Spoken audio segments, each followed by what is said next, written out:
जी दोस्तों, अस्सलामु अलैकुम। आज काफ़ी दिनों के बाद वीडियो अपलोड कर रहा हूँ।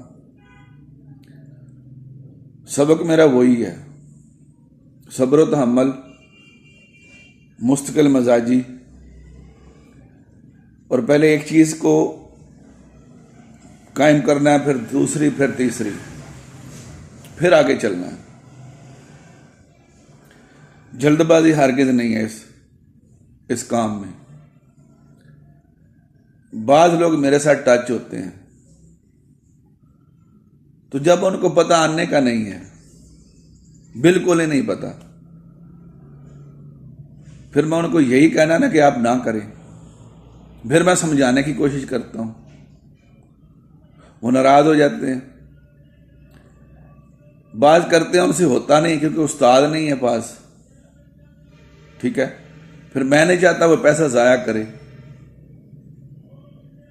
समझाना तो उसी को है ना जिसको कुछ समझ आए, ठीक है। ऐसे मैं नहीं करना चाहता कि तुम्हारा पैसा जाया कराऊं।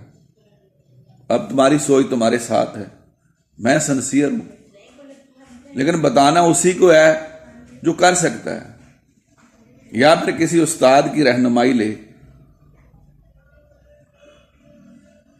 दाल चिकना और रस कपूर, इसको कायम करने का तरीका बता रहा हूं। ये दाल चिकना और रस कपूर, ये बाजारी चांदी नुकरा का रंग है। और भी अपने जहन के मुताबिक काम ले सकता है तो ले ले, ठीक है। क्योंकि हजारों रास्ते निकलते हैं, हर बंदा अपनी सोच के मुताबिक आगे रास्ता निकाल सकता है। 2 तोला आपने कारबालक एसिड लेना है, 5 तोला गंधक आमला सार लेनी है। इसको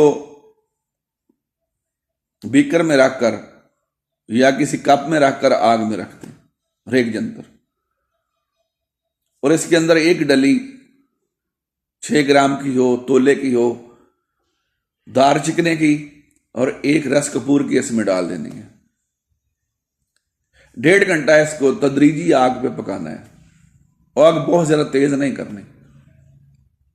1.5 घंटा के बाद इसको उतार ले। ये जो आपका दाल चिकना और रस कपूर है, ये कैमो नार यारी गवासी है।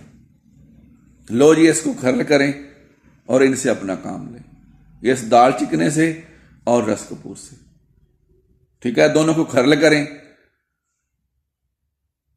नुकरा को चरख दें। 1 तोला नुकरा का 1 रत्ती यह रंग है, तो जाबी भी करेगा। लो जी, इसको करें और इससे फायदा उठाएं। रब रख।